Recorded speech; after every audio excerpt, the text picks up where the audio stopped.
मैं assistant professor are के Maurya, Valmiki teachers training college Vaishali. आज हम डीएलएड प्रथम वर्ष के बच्चों को F1 में समाज शिक्षा और पाठचर्या की समझ में इकाई 4 महात्मा गांधी जी का शिक्षा में दर्शन के बारे में बताने जा रहा हूँ।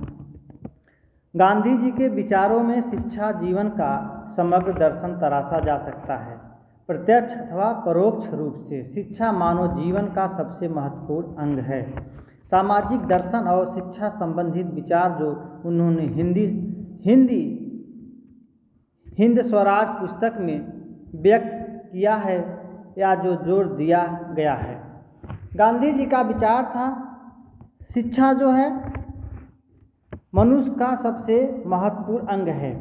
इसके बिना कोई कार्य व्यक्ति नहीं कर सकता है, और करेगा तो वह अधूरा ही करेगा। इसलिए शिक्षा को सबसे ऊपर रखा गया है। उन्होंने हिंद स्वराज पुस्तक में इस चीज़ को व्यक्त किया है। हिंद स्वराज पुस्तक गांधी जी द्वारा 1909 में लिखी गई एक रचना है। यह पुस्तक उन्होंने इंग्लैंड से दक्षिण अफ्रीका लौटते समय लिखी थी।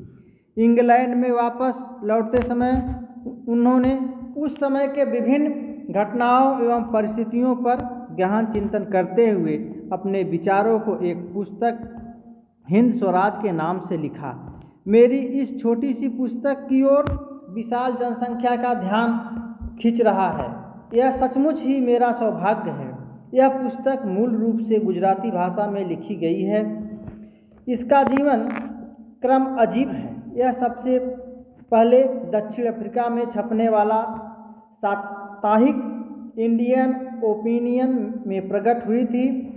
1909 में लंदन से दक्षिण अफ्रीका लौटते हुए जहाज पर हिंदुस्तानियों के हिंसावादी पंथ को और उसी विचारधारा वाले दक्षिण अफ्रीका के एक वर्ग को दिए गए जवाब के रूप में यह पुस्तक लिखी गई थी।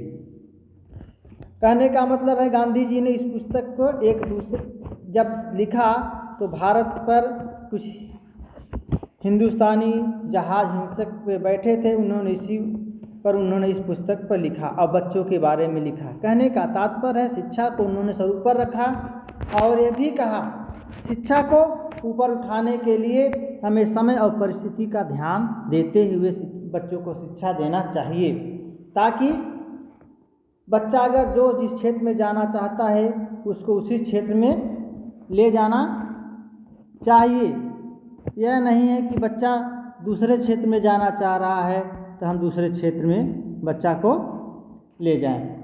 बच्चा को उसके दिशा को देखते हुए शिक्षा देना चाहिए और ऐसी शिक्षा दिया जाए ताकि वह बच्चा आगे चलकर बेरोजगार न हो। कहने का तात्पर्य शिक्षा में ध्यान देते हुए बच्चों को इस ढंग की शिक्षा दिया जाए जो बच्चा बेरोजगार न हो। उसे शिक्षा देने के लिए उन्होंने कहा कि जो शिक्षा दिया जाए जैसे पॉलिटेक्निक, ITI और इंजीनियरिंग जैसी शिक्षा देना चाहिए ताकि बच्चा बेरोजगार न हो। यह सब शिक्षा पाने से बच्चा बेरोजगार नहीं रहता है। और बच्चों को मन मस्तिष्क देखते हुए शिक्षा देना चाहिए। उनका कहना था कि सबसे पहले छोटे बच्चों के लिए हमें क्रियाविधि के अनुसार शिक्षा देना जरूरी है। इसमें गांधी जी का कहना था कि बालक के मानसिक विकास के लिए शरीर का विभिन्न ज्ञान इंद्रियों और कर्म इंद्रियों का विकास और प्रशिक्षण आवश्यक है। ये सब करने के बाद या उन्होंने कार्य कराने के सीखने के सिद्धांत पर अधिक बल दिया। कहने का तात्पर्य है बच्चों से कार्य कराया जाए और सिखाया जाए। इस विधि भी बहुत अच्छा बच्चा सीख सकता है। या फिर सहयोग विधि से बच्चा जो अच्छे ढंग से शिक्षा प्राप्त कर सकता है। कहने का तात्पर्य बच्चों को शिक्षा के द्वारा सहयोग दिया जाए तब वो बच्चा आगे चलकर कार्य करेगा। हस्तकला की शिक्षा में भी सहयोगी विधि को बहुत ही आवश्यक माना गया है। मौखिक विधि में शिक्षा को बच्चों को भी अंतर्गत माना गया है। इसके अंतर्गत प्रश्नोत्तर विधि, तर्क विधि, व्याख्यान विधि और कहानी विधि के माध्यम से गांधी जी शिक्षा देने की बात कही है। उनका कहना था इतिहास, गणित, भूगोल के ज्ञान के लिए इस विधि को महत्वपूर्ण मानते हैं। इस विधि की एक बार बच्चों की कहानी की तरह से समझाया जाए और बताया जाए ताकि बच्चा आराम से समझकर उस शिक्षा को पढ़ने में उन्हें समस्या न हो। फिर है चिंतन एवं मनन विधि। उनका कहना था कि बच्चों को चिंतन के द्वारा शिक्षा दिया जाए। गांधी जी भारतीय शिक्षण पद्धति मनन और चिंतन करने वाले व्यक्ति थे। इस विचारधारा से वो बहुत अधिक प्रभावित थे। उन्होंने कहा बच्चों को चिंतन करने का भी विधि बताया जाए, संगीत विधि भी बताया जाए ताकि बच्चा संगीत विधि से शिक्षा प्राप्त कर सके। और अनुशासन कहने का तात्पर्य सबके बाद अनुशासन बच्चों के अंदर होना बहुत ज़रूरी है। हमें बच्चों को ऐसी शिक्षा देना चाहिए जो कि बच्चा चमक धमक ज़्यादातर न हो, उसके अंदर क्वालिटी वाला बच्चा होना चाहिए। देखने के लिए सजावटी वाला बच्चा न हो, बच्चा को मजबूत शिक्षा देना चाहिए, चाहे वह प्राथमिक विद्यालय में ही शिक्षा क्यों न प्राप्त किया हो। वह अपने प्राथमिक विद्यालय में पढ़कर अपनी बहुत बड़ा से बड़ा इमारत खड़ा कर सकता है। बच्चा प्राथमिक विद्यालय में पढ़कर बहुत से बड़ा इमारत खड़ा कर सकता है। जब मैंने अपनी इंद्रियों को बस में कर लिया, जब हमने नीति के नींव मजबूत बना ली, तब हमें अक्षर ज्ञान पाने की इच्छा हो तो उसे पाकर हम उसका अच्छा उपयोग कर सकते। कहने का तात्पर्य है अपनी नींव को मजबूत कीजिए शिक्षा के द्वारा और अक्षर ज्ञान को प्राप्त करना जरूरी है। इसी के सहारे हम आगे बढ़ सकते, यही हमारा आभूषण है। इसी के द्वारा हम बच्चों को बड़ी से बड़ी इमारत पर खड़ा कर सकते हैं। वह सच्ची प्राथमिक शिक्षा है, उस पर हम जो इमारत खड़ी करेंगे वह टिक सकेगी। कहने का तात्पर्य हमें शिक्षा ऐसी मजबूत होना चाहिए जो कि हम बड़ी से बड़ी इमारत इस पर खड़ा कर सके। महात्मा गांधी जी का ये कहना था। अब हमारा अगला हेडिंग है गीजू भाई बधेगा का शिक्षा के क्षेत्र में योगदान। कहने का तात्पर्य है कि गीजू भाई ने बच्चों को शिक्षा के क्षेत्र में बहुत अधिक योगदान दिया। गीजू भाई बाल मन के ज्ञाता थे, अर्थात बच्चों के बाल मन के ज्ञाता थे। वो जानते थे बच्चे क्या करेंगे, क्या करना चाहते हैं। उनकी कोमल भावनाओं को प्रत्यक्ष रूप से अनुभव किया था। उन्होंने शिक्षा शास्त्र से संबंधित एक पुस्तक की रचना भी की जिसका नाम है प्राथमिक शाला में भाषा शिक्षा है। इस पुस्तक में उन्होंने बालकों के लिए भाषा शिक्षा की प्रक्रिया को समझाया। गीजू भाई ने अपनी पुस्तकों में लोकगीतों, ग्राम गीतों इत्यादि के माध्यम से कहानी शिक्षण की बात कही है। कविता शिक्षण से बच्चों को गाने की जिज्ञासा उत्पन्न होती है। व्याकरण की शिक्षा से व्यवहारिक रूप से दी जानी चाहिए, अलग से नहीं। खेल में भी शिक्षा देना चाहिए। उनका कहना है कि बच्चों को हर ढंग से शिक्षा देना जरूरी है। प्राथमिक शाला में भाषा शिक्षा से इस प्रकार का शिक्षा से गेम के द्वारा, संगीत के द्वारा, व्याकरण के द्वारा, कहानी के द्वारा, ताकि बच्चा सीखने में उन्हें किसी प्रकार की समस्या न हो। फिर हमारा अगला टॉपिक है गीजू भाई ने क्रियाओं और व्यवहारों के आधार पर शिक्षा दिया। कहने का तात्पर्य है गीजू भाई ने बच्चों के व्यवहार में रहकर अनुभव किया कि परिवर्तन सृष्टि का नियम है और परिवर्तन परिवेश का प्रभाव केवल युवाओं पर नहीं वरन बच्चों पर भी पड़ता है। आज तो परिवर्तन की गति 5 से 10 वर्ष के अंतराल में ही बालक की आयु में फर्क दिखाई देता है। आज के बालकों की तुलना में यदि हम 100 वर्ष पुराने बालकों से किया जाए तो उसमें वर्तमान के प्रति कहीं अधिक सजगता, आकर्षण, जिज्ञासा का भाव देखने को मिलता है। बौद्धिक एवं साहित्यिक दृष्टि से भी यदि देखा जाए तो यह निश्चित रूप से कहा जा सकता है कि वर्तमान समय के बालक की अपेक्षा पुराने ही बालक बहुत अच्छे थे। अब हमारा अगला टॉपिक है बाल मन। गिजू भाई ने इस कथन में विश्वास रखने तो कहा कि बालकों के शरीर को मार पीट कर शिक्षा नहीं देना चाहिए। भले हुई क्षण धर्म के लिए अपना बात मनवा ले, लेकिन बाद में अंतराल में आत्मा स्वीकार नहीं करेगी। बच्चों के बाल मन को जानकर शिक्षा देना चाहिए।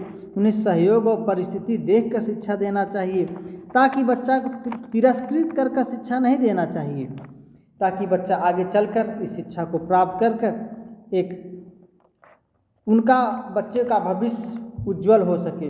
बच्चों को परिस्थिति के अनुसार शिक्षा देने में जो है सीखने में बहुत अधिक सहायता होता है।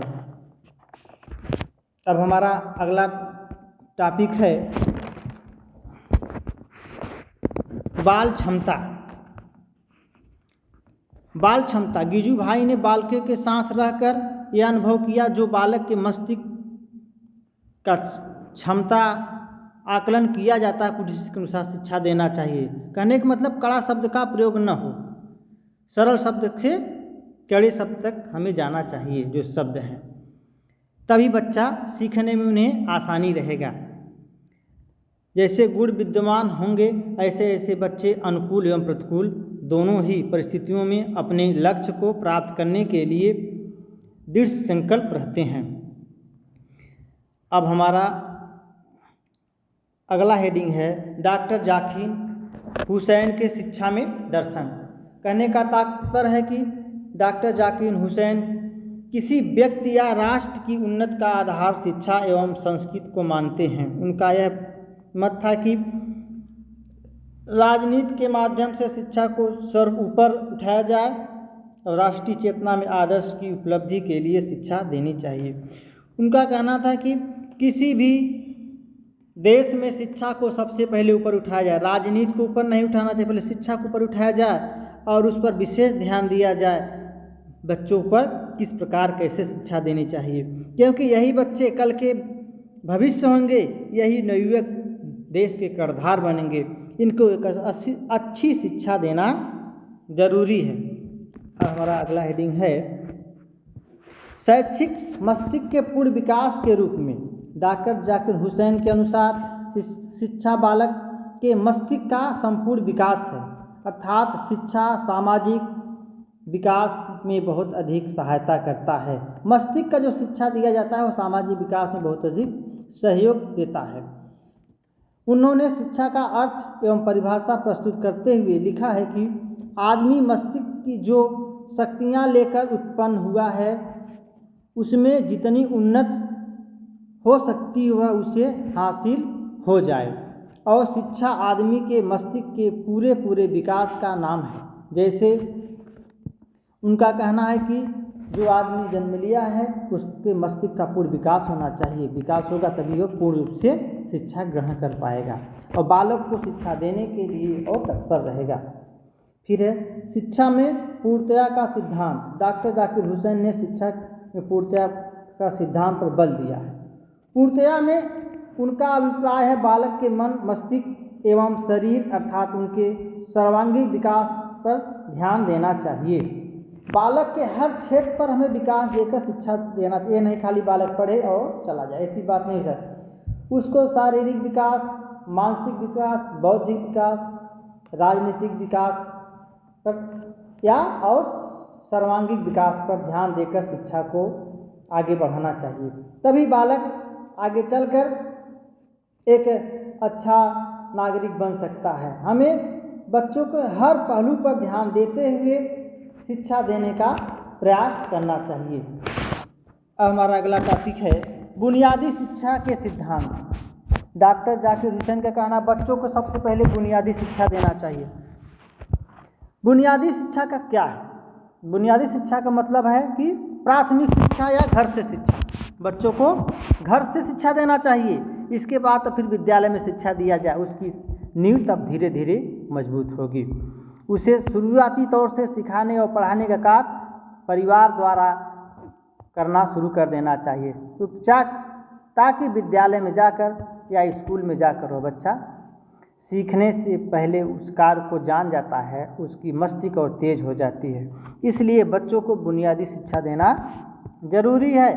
ताकि छात्र को कारीगर बनना चाहिए या छात्र को एक अच्छा अध्यापक बनना चाहिए या छात्र को एक अच्छा जो है कलाकार बनना चाहिए, इस पर भी ध्यान उनको देना जरूरी है। उनके बाल मस्तिष्क पर ध्यान देते हुए शिक्षा पर प्रकाश डालना जरूरी है। अब हमारा अगला हेडिंग है बुनियादी शिक्षा के उद्देश्य। कहने का तात्पर्य है कि डॉक्टर जाकिर हुसैन को बुनियादी शिक्षा के अनेक उद्देश्य होते हैं। नंबर 1, बालकों में नागरिकता के गुणों का विकास। दूसरा है बालकों में नैतिक विकास, भारतीय शिल्प का उत्पादन, शारीरिक, मानसिक एवं आध्यात्मिक विकास, विद्यालयों एवं विद्यार्थियों को आत्मनिर्भर बनाना। फिर अगला है बालकों को जीवनोपार्जन की शिक्षा देना। कहने का तात्पर्य है कि ये सब बच्चों को बुनियादी शिक्षा के उद्देश्य के माध्यम से दिया जाना बहुत ज़रूरी है। अगर ये शिक्षा नहीं देंगे तो बच्चा आत्मनिर्भर नहीं हो पाएगा और उसे शिक्षा के बारे में पूरी जानकारी नहीं मिल पाएगी। अब हमारा अगला टॉपिक है डॉक्टर मारिया मॉन्टेसरी का दार्शनिक एवं शैक्षिक सिद्धांत। शिक्षा के क्षेत्र में मारिया मॉन्टेसरी का जन्म 1870 में इटली के अकोना प्रदेश के नियारवैल नगर में हुआ था। इनके माता पिता धनी प्रवृत्ति के थे। कहने का तत्व उनके माता पिता धनी प्रवृत्ति के थे। मारिया मॉन्टेसरी को इस समय उन्होंने सर्वश्रेष्ठ शिक्षा उपलब्ध कराई। 1894 में मारिया मॉन्टेसरी रोम विश्वविद्यालय में एमडी की उपाधि प्राप्त की और उसी वर्ष विश्वविद्यालय में सहायक चिकित्सक का कार्यभार संभाला। प्रारंभ से ही मनुष्य सेवा में विश्वास करती थी, इसलिए अपने कार्यभार को सेवा भाव से ही कराती थी। उनका कहना था कि उन्होंने जब इतने बड़े पद पर संभाला तो कैसे मरीज को ठीक किया जाए, उनके प्रति एक हृदय से सेवा करने का उत्पन्न हुआ और अपने जो मरीज को अच्छे ढंग से चिकित्सक करती थी। उन्होंने एमडी की परीक्षा की और यह उपलब्धि करने के बाद उन्होंने उनके अंदर चिकित्सक का जो कार्यभार मिला, उन्होंने बहुत अच्छे ढंग से उसको संभाल कर कार्य करती थी। डॉक्टर मारिया मॉन्टेसरी ने धर्म को मानने वाली थी। कहने का तात्पर्य है डॉक्टर मारिया मॉन्टेसरी वो अपने धर्म को मानने था। उनका धर्म क्या था? कैथोलिक धर्म था। उनका धर्म कैथोलिक धर्म था। आत्मा परमात्मा में विश्वास करती थी, आत्मा पर अधिक से अधिक विश्वास करती थी और उनके अस्तित्व के स्वीकार करने के आधार पर कुछ विद्वान ने इन्हें आदर्शवादी मानते थे। शिक्षा उन्होंने विज्ञान और विज्ञान में जंतु विज्ञान और चिकित्सक विज्ञान में प्राप्त की थी, इसलिए विकासवाद में विश्वास करती थी। उनका कहना था कि शिक्षा को विकास का विशेष ज़्यादा से ज़्यादा अवसर दिया जाए, उसका विकास करना बहुत ज़रूरी है। तभी जो है बालक या फिर उस देश के जितने भी नागरिक होंगे आगे चलकर एक अच्छा नागरिक बन सकेंगे। वे यथार्थवादी मानती थी, रूसों की प्रकृतिवादी विचारधारा से प्रभावित थी और शिशुओं के स्वतंत्र विकास पर बल देती थी। इस आधार पर कुछ विद्वान ने प्रकृतिवादी भी कहने का तात्पर्य है कुछ विद्वान प्रकृतिवादी मानते हैं और वे बच्चों को स्वतंत्र विकास पर बल दिया। कहने का तात्पर्य बच्चा जिस क्षेत्र में जाना चाहता है उससे जाने देना चाहिए, लेकिन उसके देखना चाहिए, देख रेख जरूरी है। बच्चा बिगड़े न, इसलिए स्वतंत्र छोड़ देना चाहिए। शिक्षा के प्रति उसकी क्या रुचि है, क्या रुझान है, किस तरह पढ़ना चाहता है, पढ़ने देना चाहिए, उसको डिस्टर्ब नहीं करना चाहिए और लेकिन उस पर ध्यान देना जरूरी है। अब अगला हमारा हेडिंग है डॉक्टर मारिया मॉन्टेसरी का बच्चों के प्रति शिक्षा में रुचि। एक चिकित्सक होने के साथ साथ उनके अंदर बच्चों के अंदर जो है विकास का एक दौर जागा। उन्होंने कहा जो मंद बुद्धि वाले बालक होंगे उनको हम उपचार फ्री में करेंगे और शिक्षा के क्षेत्र में आगे ले जाएंगे। उनका कहना था कि समस्याओं को हल करना हमारा काम होगा और बच्चों के पढ़ने के लिए हम विशेष ध्यान देंगे। चाहे बच्चा हो, विकलांग हो, चाहे मंद बुद्धि वाला बालक हो, हम सबको अपना शिष्य बनाकर कार्य करेंगे। और वो आकर अब वो शिक्षा के क्षेत्र में कार्य करना शुरू कर दिया और धीरे धीरे इस प्रकार उन्होंने अपने नाम को रोशन किया और बच्चों को बहुत से अधिक शिक्षा के क्षेत्र में सहयोग दिया। अब अगर हमारा हेडिंग है शिक्षा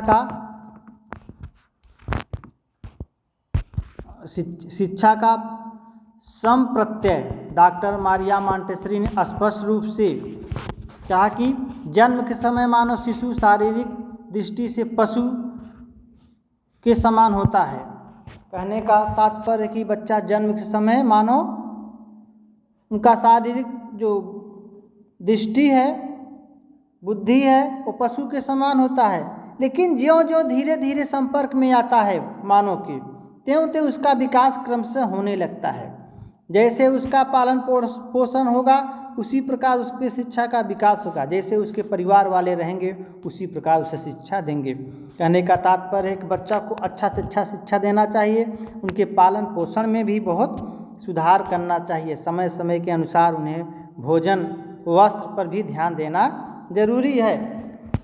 इन्होंने एक स्थान पर यह भी स्पष्ट रूप से कह दिया कि मनुष्य ही एक ऐसा प्राणी है जिसमें नई नई परिस्थितियों में समायोजन करता है और विकास करता है। कहने का तात्पर्य मानव के अलावा और व्यक्ति ऐसे नहीं है जो कि नई नई चीज़ का आविष्कार करे, खाली मनुष्य ही करता है, न कि पशु करते हैं। अब अगला टॉपिक है शिक्षा के उद्देश्य। डॉक्टर मारिया मॉन्टेसरी के मानव ने संपूर्ण शिक्षा के उद्देश्य पर चर्चा न कर पर पढ़ने पर उन्होंने विशेष जोर दिया है। बच्चों को लिखाया जाए, पढ़ाया जाए ताकि बच्चा पढ़ लिख कर एक अच्छा इंसान बन सके। उनका उद्देश्य निम्नलिखित हैं। नंबर 1, शिशुओं को जन्मजात क्षमताओं के विकास में सहायक करना, उनकी कर्म इंद्रियों, ज्ञान इंद्रियों और बुद्धि का विकास करना बहुत जरूरी है। दूसरा है शिशुओं को अपने पर्यावरण का ज्ञान कराना और उनसे समायोजन करने की क्षमता का भी विकास करना। तीसरा है शिशुओं को जीवन के लिए तैयार करना। चौथा है शिशुओं का नैतिक विकास करना, उन्हें शांति और सेवा का पाठ सिखाना। ये सब जरूरी है, बच्चों को ये सब करना बहुत ज़रूरी है। अगर यह सब चीज़ आप नहीं कर पा रहे हैं तब आप जो है शिक्षा के क्षेत्र में पूर्ण रूप से सहयोग नहीं दे पाएंगे। इसलिए बच्चों को पढ़ाने के लिए ये सब चीज़ का रखना ज़रूरी है। उसके अंदर नैतिक शिक्षा बहुत ज़रूरी है, सेवा भाव भी ज़रूरी है। पढ़ाया जाए, सिखाया जाए, उसे क्रिया कर कर बताया जाए कैसे सेवा, बड़ों को आदर करना चाहिए और बच्चों को सम्मान कैसे सहपाठियों को देना चाहिए, ये सब ज़रूरी है। शिशुओं को जीवन के लिए तैयार कैसे किया जाए, एक अध्यापक, एक गार्जियन, एक अभिभावक का एक कर्तव्य होता है कि उसको तैयार करने के लिए हमें कड़ी से कड़ी मेहनत करनी पड़ती है, तभी बच्चा आगे चलकर एक अच्छा नागरिक बन सकता है। आज का हमारा टॉपिक यहीं समाप्त हुआ। धन्यवाद।